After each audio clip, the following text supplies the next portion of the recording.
Good evening.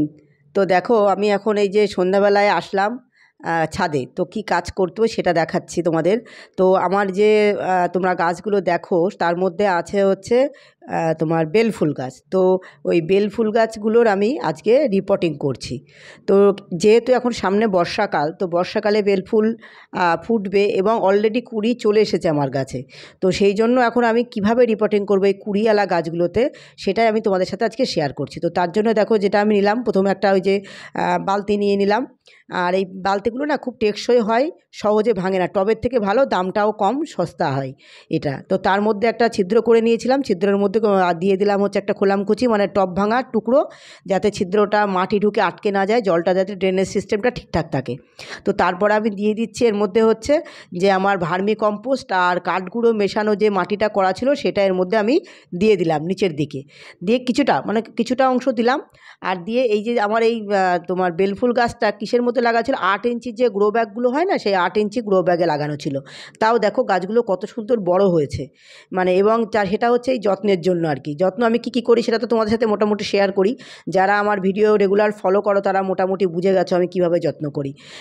তো হচ্ছে এই যে এইবার আমি করছি কি দেখো, শুধুমাত্র প্যাকেটটাকে ছিঁড়ে ফেললাম না, একটা শিকড় ছিঁড়বো না একটা কিছু করব। গাছটাকে গোড়াটা যেমন ছিল তেমনই বালতির মধ্যে বসিয়ে দিচ্ছি। দিয়ে এইবার নিচের দিকে কিছুটা অংশ আমি ওই যে ভার্মি কম্পোস্ট বা মাটি দিলাম, এবার ওপরের দিকে কিছুটা ফিল করব, করে একদম পুরো ভর্তি করে দেবো। আর তার মধ্যে একটু দেবো মাঝে হচ্ছে তোমার যে আমার মিক্সড খাবার যেটা আছে, হাড় গুঁড়ো, শিংকুচি, বাদাম খোল, নিম খোল, সব কিছু একসাথে মিশিয়ে সমপরিমাণে মিশিয়ে রাখা ছিল, সেটারে এই যে দুমুঠো দিয়ে দেবো। এই যে দিয়ে দিচ্ছি দেখো দুমুঠো। তো এটা হচ্ছে গাছের খাবার আর কি।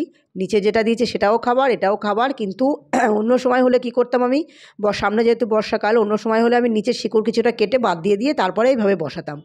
যেহেতু এখন আমার ফুল কুড়ি এসে গেছে, তো এখন শিকড় গাছটা না গ্রোথটা কমে যাবে, আর গাছের তোমার যে ফুল টুলগুলো ভালো ফুটবে না। তো সেই কারণে আমি এখন শিকড়ে হাত দিলাম না। এটা করব আমি আবার বর্ষার শেষে, মানে মোটামুটি শীতের শুরুতে আবার এই কাজটা একবার করে দেবো, যে গাছের গোড়ার শিকড়গুলো কেটে দেবো। তো এখন আর গাছের গোড়ার শিকড়গুলো কাটলাম না, যেমন গাছ তেমনই রাখলাম, শুধু রিপোর্টিং করে দিলাম কিভাবে তোমরা দেখতে পাচ্ছ। তো এইবার করতে হবে সেটা হচ্ছে যে এই গাছ যেহেতু আমি আস্ত একদম টব মানে টবের মাটি শুদ্ধ বসালাম, সাইডে যে ফাঁকাগুলো থাকবে সেই ফাঁকাগুলোতে ভালো করে মানে মাটি দিয়ে দিতে হবে, যাতে ফাঁকা না থাকে আর কি, গাছটা যাতে সোজা থাকে এবং গাছে যাতে ভিতরে বাতাস না থাকে। গাছ লাগানোর জন্য সময় কিন্তু এটাও খেয়াল রাখা উচিত। দেখো আমি যে হাত দিয়ে চেপে চেপে ভিতরে ঢুকিয়ে দিচ্ছি, কারণ একদম গুঁড়ো মাটি হলে কী হতো, ভালো করে এরকম ঝাঁকা দিলেই একসাথে সেট হয়ে যেত। যেহেতু একদম গুঁড়ো মাটি না, আস্ত রয়েছে টবের গোড়া, তার মধ্যে আবার মাঝখানে দিয়ে যে এতটা খালি রাখলাম আমি, 3 কর মতো খালি রাখলাম, যাতে আবার ভবিষ্যতে গোবর সারটা দেওয়া যায়। আর একটু ভালো করে এরকম ঝাঁকিয়ে দিচ্ছি যাতে সব গ্যাপটা পূরণ হয়ে যায় আর কি।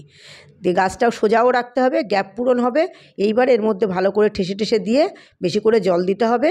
দিয়ে একদম গাছের কোনো রকম কোনো মানে নাড়াচাড়াও হলো না, গাছটা ঠিকঠাক থাকলো এবং রিপোর্টিংও করা হয়ে গেল।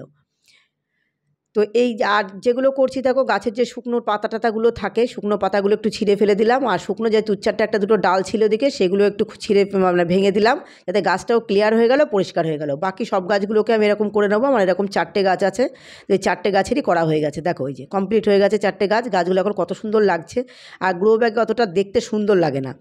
আর এটা এবার আমি এগুলোকে একদম ভর্তি করে জল দেবো, যে এই যে পাইপ দিয়ে একদম গাছ পুরো স্নান করিয়ে দেবো একদম। আর ভিতরেও একদম যতটা জল দেওয়া যায়, নিচ দিয়ে একটু গড়িয়ে যাক জল, সেও ভালো, যাতে কী হবে যে ভেতরে যে অংশটা থাকবে সেটা যাতে ভর্তি হয়ে যায় আর কি, কোনো এয়ার না থাকে ভিতরে, সেই কারণে।